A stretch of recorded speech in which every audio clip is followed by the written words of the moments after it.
반갑습니다. 미풍입니다. 아파트의 중요성, 2차 벼락까지는 어떻게 만들어지나 라는 내용으로 매우 간단하게 한번 알아보도록 하겠습니다. 1차적으로 벼락까지가 한번 탄생을 했었습니다. 그 벼락까지가 탄생했었던 이유 중에 하나는 아파트를 사지 않아서, 집을 사지 않아서, 혹은 전세를 살거나 월세를 살면서 세입자로 있었던 것이 이 자산 가격이 올라가면서 전 세계적으로 마찬가지입니다. 그리고 집도 마찬가지고 그러면서 자연스럽게 그냥 벼락거지가 된 겁니다. 그런데 지금 또다시 2차 벼락거지가 만들어지려고 해요. 여러분들 잘 생각하셔야 됩니다. 2차 벼락거지가 어떻게 양산이 되는지 우리 한번 알아보도록 하겠습니다. 돈이 살 수 있는 가장 좋은 것은 재정적인 자유이다 라는 말이 있습니다. 굉장히 유명한 말이죠. 돈이 없으면은 여러분들이 너무나 잘 아실 거예요. 너무나 많은 것을 포기를 해야 됩니다. 네, 너무나 많은 것을 참아야 되고, 그리고 싸우지 않아야 될 것을 돈이 없다는 이유로 싸워야 됩니다. 그것이 뭐 가족간이든 아니면은 부부간이든 아니면은 뭐 여러 가지 인간관계에서 돈이 줄 수 있는 행복은 아주 작습니다. 그러나 돈이 없음으로 인해서 싸울 수 있는 일이 너무나 많기 때문입니다. 그래서 여러분들이 잘 아시겠지만 사랑도 돈이 없으면요 문지방으로 도망가 버리죠. 사랑이 그냥 도망가 버립니다. 돈이 없으면은. 그래서 우리 인간의 너무나 많은 것을 제약하는 요인 중에 하나가 바로 돈입니다. 그렇다면은 최소한 재정적인 자유를 얻기 위해서는 돈이 있어야 되겠죠.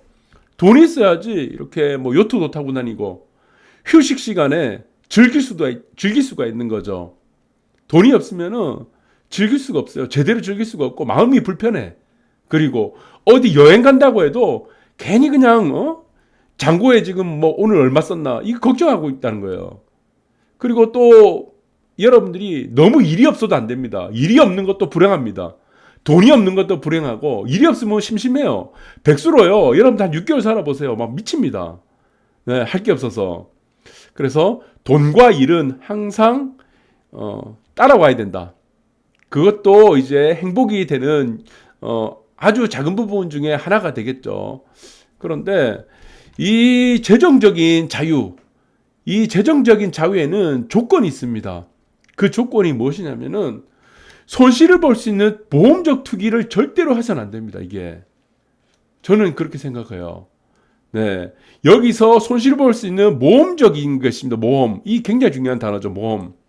그다음 투기. 이 대표적인 게 뭡니까? 도박입니다. 도박. 예. 여러분들 남편이나 여러분들 와이프가 도박을 하고 있으면은 이 풍지박산 납니다. 무조건 풍지박산 나요. 그러면은 결과가 어떻게 되겠습니까? 인생이 뒤로 갑니다. 무조건 뒤로 가요. 여러분들 아침에 나가서 일하러 나가죠. 아니면 남편이 뭐 아침에 지금 일하러 이제 보냅니다. 직장을 보내는지 일자리로 뭐 일을 하러 보내는데 뭐 일을 왜 하겠습니까? 일을 하는 이유는 저는 아주 간단하다 봅니다. 이게 앞으로 계속 올라가겠죠. 삶이 앞으로 가려고 여러분들이 일을 하는 겁니다. 앞으로. 뒤로 가려고 하는 게 아니고. 그럼 인생이 뒤로 간다는 게 뭡니까? 결과론적으로 이 도박을 하게 되면은 인생이 뒤로 갈 수밖에 없다. 네. 그래서 저는 이게 2차 거지, 2차 벼락거지가 탄생하는 결정적인 이유가 될 거라고 보고 있습니다. 근데 여기서 더 충격적인 게 있어요. 제가 좀 이따 설명드리겠지만 저는 이 도박 중에서도 저는 뭐 여러분들이 로또를 샀다. 로또가 당첨이 안 되면은 5천 원 날리죠. 5천 원만 날립니다. 그리고 여러분들이 뭐 바카라 가든지 뭐 아니 뭐 하우스나 아니면은 뭐 카지노 가든지 사이즈가 작아요. 그래 크지 않습니다. 여러분들 뭐 기껏해 뭐 몇만 원, 몇십만 원, 몇백만 원인데 이 도박 중에 사이즈가 너무 큰 게 있습니다. 이게 뭐냐면은 가상화폐입니다. 가상화폐. 제가 이 부분에서 여러분들이 2차 벼락거지가 또 등장할 거다. 그리고 지난 시간에 말씀드렸죠. 이게 자살자가 최대로 증가할 거다. 라는 말씀드렸는데 이 자살자가 왜 최대로 증가하는지 단순히 도박만 해서 자살자가 이렇게 최대로 증가하지는 않습니다. 네, 이게 다 이유가 있는 거예요. 이 자살은 저는 이 좋은 내용은 아니지만 이 박탈감입니다. 상대적 박탈감. 이것 때문에 자살을 시도하거나 혹은 희망이 없어지는 이유입니다. 희망. 이 둘 중에 하나예요. 희망이 없거나 상대적 박탈감이 극에 달하게 되면은 사람이 제어가 안 됩니다. 그래서 이것을 만드는 게 무엇이냐? 희망과 상대적 박탈감을 다 송두리째 빼뜨린 게 뭐냐면은 나중에 저를 보시면 아시겠지만 이게 가상화폐입니다. 저는 그렇게 봐요. 제가 1월 8일입니까? 1월 8일 날 방송을 했었습니다. 1월 8일 한번 보시기 바랍니다. 제가 뭐 주식 꿀팁이라고 해서 제가 방송을 한번 했었는데 거기 보시면은 잘 나와 있습니다. 그래서 거기서 단기적으로 이게 고점이 된다고 했어요. 그 주식시장이 1월 9일 날 주식시장이 지금까지 고점이에요. 3266포인트. 아직까지 지금 고점입니다. 네. 그때 제가 했던 말이 무엇이었습니까? 주식 계좌 다 없애라고 했습니다. 이날. 모든 주식 계좌 다 없애라. 네. 이 이후부터 이익이 난 사람이 거의 없어요. 자, 얼마 전부터 제가 가상화폐 부분에 대해서 얘기를 합니다. 이거 자살자 최대로 증가한다고 제가 계속 말씀드리고 있습니다. 여러분들이 이거 들으면 정말 기분 나쁠 수도 있고 불쾌할 수도 있습니다. 그러나 이거 받아들여야 됩니다. 왜? 내가 여기 해당이 되지 않으려면은 내 주위에 이런 사람이 있으면은 이런 사람이 해당되지 않으려면은 여러분들이 가서 말려야 돼요. 제가 그래서 이렇게 극단적으로 얘기를 하는 겁니다. 왜? 이게 모험이에요, 모험. 여기 보시면 가장 위험한 게 뭡니까? 모험. 그 다음 투기죠. 투기 가장 위험하죠. 그 다음 도박. 인생이 들어가는 삼박자, 모험, 투기, 도박. 이 삼박자가 뭡니까? 가상화폐입니다. 근데 이게 사이즈가 너무 크다는 겁니다. 사이즈가. 어떤 사람한테는 이게 전재산이에요. 전재산. 전재산 몰빵입니다. 아마 지금 젊은 사람들의 이 부분이 굉장히 많이 들어갔기 때문에 제가 굉장히 우려하고 있습니다. 네, 그래서 뭐 일시적으로 어느 정도 반등이 나올 수 있다라도 저는 결론적으로 없어진다 이래 보고 있습니다. 1100조 사라졌다. 가상화폐 시총 2줄 새 42% 증가를 했는데 이 사이즈 한번 보세요, 여러분들. 이 돈 날린 사이즈가 어마어마하죠. 1100조. 우리나라 한 해 예산의 2배가 넘습니다. 네.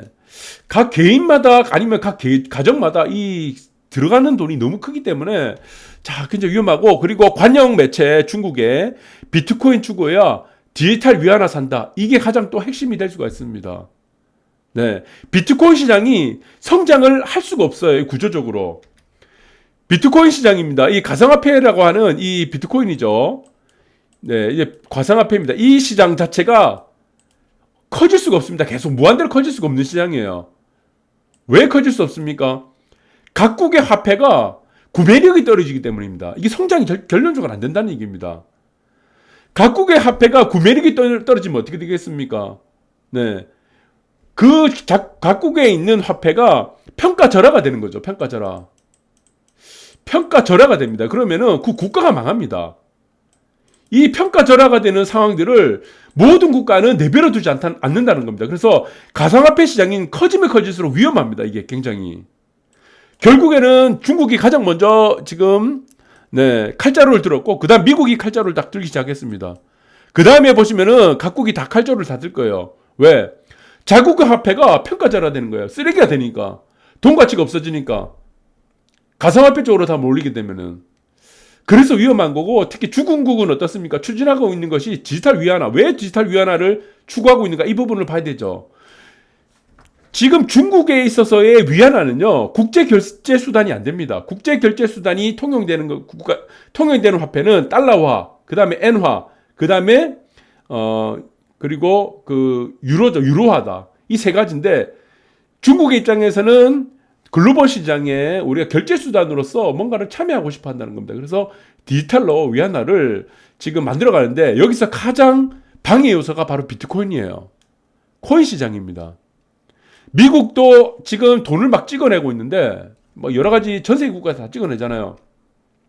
여기서 어느 국가의 화폐가 더 평가절하가 되느냐가 앞으로 있어서의 자국의 지위라든가 아니면은 자국 화폐가 받는 글로벌 환경에서의 평가 기준이 될 수 있기 때문에 저는 이 평가절하되는 부분들을 이 비트코인이라든가 가상화폐에 대해서 막으려고 할 겁니다. 막으려고. 그래서 저는 제가 볼 때는 이 가상화폐는 성장을 하면 할수록 굉장히 위험해지는 시장이다. 이렇게 보셔야 되는 게 저는 맞다고 봅니다. 그리고 우리나라도 마찬가지예요. KB 하나 우리는 제휴 안 한다. 이제 가상화폐 거래소 줄 패스한다. 이거 다 없어집니다. 2년 후에 되시면은 저는 다 없어진다고 봅니다. 이거 2년 3년 그냥 명색이 네, 그냥 뭐 우리 애들 뭐 이렇게 장난감 정도. 그냥 우리 비트코인 자체가 우리 장난으로 만들었잖아요. 오락 비슷하게 채굴을 해가지고 비트코인을 채굴해서 내가 가질 수 있다. 이론부터 시작해서 가치가 하나도 없는 거예요. 이런 장난으로 시작한 비트코인이 뭐가 되겠습니까? 화폐 자체의 기능이 하나도 없기 때문입니다. 그래서 전 세계 암호화폐 시가총액 추이를 보시면 이런 식으로 되고 있는데, 자, 여기서 저는 안타깝다는 겁니다. 이게 저는 네, 여기서 2차 거지가 네, 2차 벼락거지가 탄생한다. 근데 이게 가장 이것만으로 단순히 우리가 돈을 날렸다는 이유만으로 저는 이게 2차 벼락거지의 충격이 크다고 할 수는 없겠죠. 뭐 다시 돈을 벌면 되니까. 그런데 이게 문제가 그렇게 간단하지 않습니다. 왜 문제가 간단하지 않냐면은 아파트 때문입니다. 여러분들 한번 잘 보세요. 1차가 어떻게 됐습니까? 1차 벼락거지. 1차 벼락거지는 여러분들 아시죠? 아파트 못 사서 사야 되는데 아파트 똥값일 때 왜 안 샀죠? 왜 안 샀습니까? 여자들 말 안 들었어.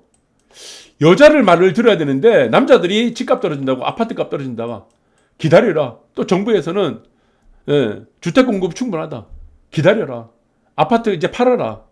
그러다 보니까 남자들은 이제 계산기 두드린 겁니다. 이 데이터와 수치에 의존한 거죠. 여자들이 보니까 어떻습니까? 아파트는 지금 사야 돼. 지금 중개소 달려가서 빨리 사야 되는데 남자들이 다 말린 겁니다. 이래서 벼락거지가 터진 거예요. 이 집이 이제 벼락거지가 1차로 된 겁니다. 벼락거지가.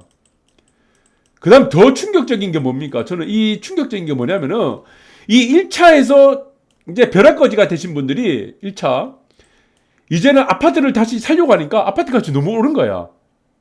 그런데 여기서 더 충격적인 게 뭐냐면 대출이 안 되는 거예요. 대출. 아니 전 세계 대출에서 담보를 잡고 있는 담보물권을 보고 대출을 해야 되는데 지금 현 상황의 대출은 모든 것을 다 조였죠. 뭐 LTV 그리고 뭐 DTI 다 줄였는데 또 문제가 된 게 뭡니까? 여기서 여러분들이 신용대출 그리고 마이너스 대출 자동차 대출 이런 것까지 다 연계를 시켜버렸습니다. 연계. 그러니까 실제적으로 대출이 안 나와. 대출이 안 나옵니다. 이게 사지 말란 얘기죠. 정부에서는. 이 상대적 박탈감, 이 집을 못 샀다는 이 박탈감이 어디로 갔습니까? 이 보세요. 어디로 갔어요? 이 가상화폐로 갔습니다. 이게 심각하다는 겁니다. 가상화폐. 그러니까 나중에는 이 가상화폐를 가지고 대출 안 된 부분을 우리가 가상화폐로 뻥튀기해서 불려서 아파트 살 수 있겠지라는 단순한 낙관론. 네, 이 근거 없는 낙관론에 이제 빠지게 된 겁니다. 근거가 없는 낙관론. 근데 이 근거 없는 낙관론은 항상 어떻게 됩니까? 불행으로 다가오죠. 네, 엄청난 불행으로 다가온다. 그래서 이 가상화폐에 들어간 돈을 다 날리게 됩니다. 날리게 돼. 그럼 다시 이렇게 올라오는 거죠. 다시. 네. 다시 처음으로 돌아온 겁니다. 그때 왜 아파트 못 샀을까? 네. 남편 말 내가 왜 들었을까? 남편을 왜 설득을 못 시켰다? 이 돌아온 겁니다. 그 다음 다시 또 벼락거지. 이게 무한반복되는 거예요. 그때 내가 벼락거지 됐었지. 아파트 못 사서. 또 돌아오는 거예요. 그때 왜 대출 안 해줬냐? LTVI, DTI 왜 묶었냐? 왜 대출, 내가 조금만 더 대출 받았으면 아파트 살 수가 있는데. 또 돌아오는 거야. 또 가상화폐로 또 돌아오는 거야. 예, 내가 그때 왜 가상화폐 됐냐? 그러니까 이걸 또 이제 망가이 치려고 하는 거예요. 또 다른 투기를 또 이제 슬금슬금 또 눈여겨보는 겁니다. 이 무한반복 계속하는 거예요. 무한반복. 이것들이 계속 무한반복 계속합니다. 그러면 정답을 알아야 했습니다. 처음부터 아파트 샀으면 돼. 여자 말을 들었으면 됩니다. 왜 데이터와 수치 같은 걸 알지도 못하는 이 허접한 자기 나름대로의 데이터 허접. 그럼 제 방송을 봤었으면은 그런 실수를 안 했을 거 아니에요. 제 방송이 뭐라고 했습니까? 다 알려드렸잖아요. 네. 주식 부동산 다 알려드렸잖아요. 최저점 다 알려드렸죠. 작년 3월 24일입니까? 최저점 제가 방송에서 다 알려드렸고, 주식시장 최고점 1월 8일날 방송을 통했죠. 1월 10일입니까? 아니, 그 다음 주 월요일 윗꼬리 달고, 꼭지 칠 거다. 더 올라가더라도 의미 없다. 그래서 주식 계좌 다 없애라. 다 말씀드렸어요. 그 비트코인 하지 마라. 다 말씀드렸고. 그래서 여러분들이 저는 제가 하는 방송의 요지는 이겁니다. 여러분들이 뭐 실행하는 것은 여러분들의 뭐 자유의지예요. 여러분들이 뭐 판단하는 건데 저는 이제 큰 그림을 보는 겁니다. 큰 그림. 여기서 중요한 거는 해야 될 것과 해야 되지 않을 것을 여러분들한테 제시하는 것. 그것이 바로 제 방송의 모토다. 그렇습니다. 그래서 모든 자산은 대제 가치로 회귀한다는 겁니다. 이게 가장 중요해요. 내재 가치를 회귀합니다. 가상화폐 내재 가치는 0이죠. 결국은 어떻게 됩니까? 0원으로 수렴합니다. 여러분들 잘 생각해 보세요. 100만 원짜리 100만 원의 내재 가치, 100만 원의 내재 가치를 가지는 내재 가치를 가지는 주식이 있다고 칩시다. 주식. 그런데 이 주식이 지금에 10만 원에 거래됩니다. 10만 원. 네. 그러면 우리는 무엇을 보냐면은 100만 원의 내재 가치를 안 보는 거예요. 단순히 지금 거래되는 10만 원의 호가창만 보는 겁니다. 네. 지금 현재가가 저는 이 자산의 가치라고 했죠. 그러나 앞으로의 지금 내재 가치를 보니까 이렇게 보고 산업이 어떻게 되고 업종이 뭐 어떻게 되고 순환이 어떻게 되고 여러 가지 나름대로 분석할 겁니다. 그러니까 매출이 앞으로 들어갈 거고 순이익은 어떻게 될 거고 그리고 항상 이게 순환이 되죠. 항상 순환이 이렇게 왔다 갔다. 네. 그래서 여기서 뭐 주식들이 뭐 성장 기업이 될 수도 있고 아니면 반전 기업이 있습니다. 반전하는 기업, 경기 순환에 따른 반전 기업이 될 수도 있고 그 대표적인 것이 H&M이죠. 네, 현대상선. 네, 영원히 이렇게 하락하는 게 없습니다. 영원히 다시 또 반등하고. 또 이 주식도 이런 부분이 있다는 겁니다. 그래서 100만 원의 가치가 있는가 10만 원에 있으면 결국에는 어떻게 됩니까? 결국에는 100만 원을 갑니다. 그런데 20억의 내재 가치를 가진 부동산이 있습니다. 아파트가. 20억의 가치를 갖고 있는 아파트가 지금 가치가 10억에 지금의 현재가가 10억에 거래되고 있어. 그럼 어떻게 됩니까? 결국에는 20억 갑니다. 결국엔 가요 이게. 그러니까 이게 버티냐 못 버티냐의 싸움인 겁니다. 버티냐 버티지 못하냐 싸움. 그래서 뭡니까? 투자는 뭡니까? 인내와의 싸움이죠. 인내.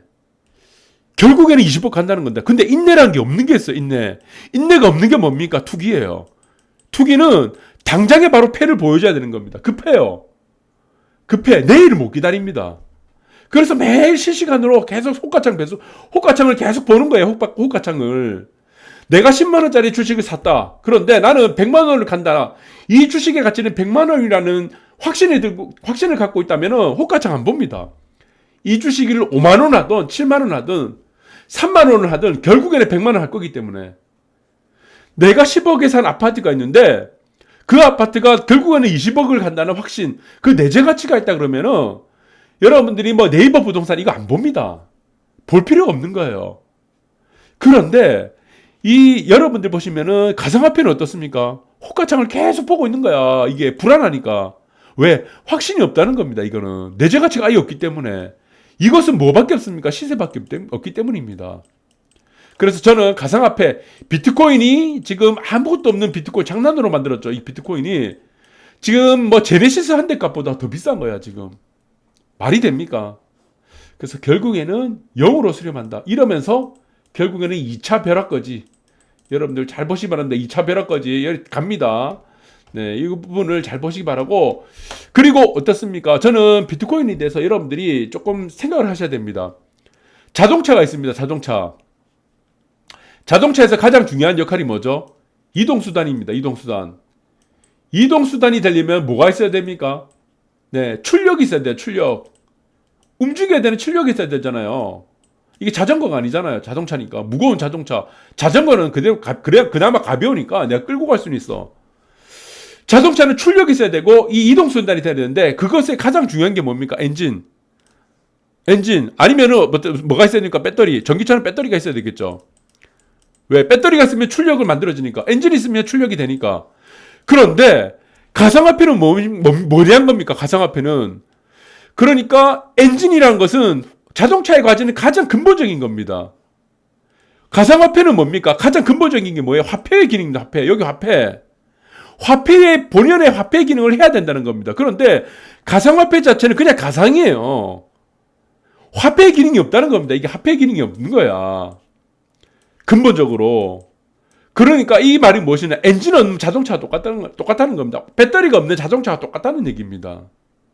쓸모가 없다는 거예요. 이게 한마디로 말하면 쓸모가 없다는 겁니다. 이 부분을 여러분들이 잘 보시기 바랍니다. 그래서 저는 안타깝지만 제가 과감히 말씀드리지만 2차 벼락거지는 단순히 돈만 잃는 것이 아닙니다. 2차 벼락거지는 한강 다리에 예약할 자리가 없습니다. 붐빈다. 저는 그렇게 보고 있습니다. 그래서 여러분들이 아파트를 사지 못해서 조금만 더 대출을 해줬으면 나는 살 수 있었는데 그 아파트를, 그런 절박한 심정으로 가상화폐를 들어가서 돈을 다 탕진한 분들은 정말 누구를 원망하겠습니까? 정말 네, 원망할 상대도 이제는 체념할 상대도 모든 것을 그냥 체념하게 됩니다. 희망도 없게 되고 그렇습니다. 저는 여러분들한테 혹시나 제 방송을 보시는 분들이 있다면은 극단적 선택을 하지 마시고 제발, 저는 극단적 선택을 하지 마시고 제 방송을 또 꾸준하게 보시면 또 길이 열립니다. 저는 또 길이 열린다고 봐요. 다시 시작하면 됩니다. 그러나 가상화폐는 다시 반등을 하든 뭘 하든 다시 올라가든 말든 여기서 손을 떼시기 바랍니다. 저는 간곡하게 여러분한테 말씀드리는 건 뭐냐면은 손해가 얼마 됐든 내가 이익에서 얼마큼 까먹었든 그것이 중요한 것이 아니고 여러분들이 이거는 습관이 되면 안 된다는 겁니다. 가장 중요한 거, 이런 거. 가상화폐 절대로 하지 마세요. 절대로 하지 마시기 바랍니다. 엔진 없는 자동차 사봐야 의미 없습니다. 네, 그렇기 때문에 다시 시작하는 마인드로 가지고 우리가 다시 한번 일어날 수 있었으면 하는 바람이고, 그리고 가상화폐에 대해서는 절대로 희망을 가지지 마시기 바랍니다. 시세 보시기 마시고 생활 일터로 다시 가정으로 돌아가셨으면 좋겠다는 말을 남기고 방송을 끝내도록 하겠습니다. 감사합니다.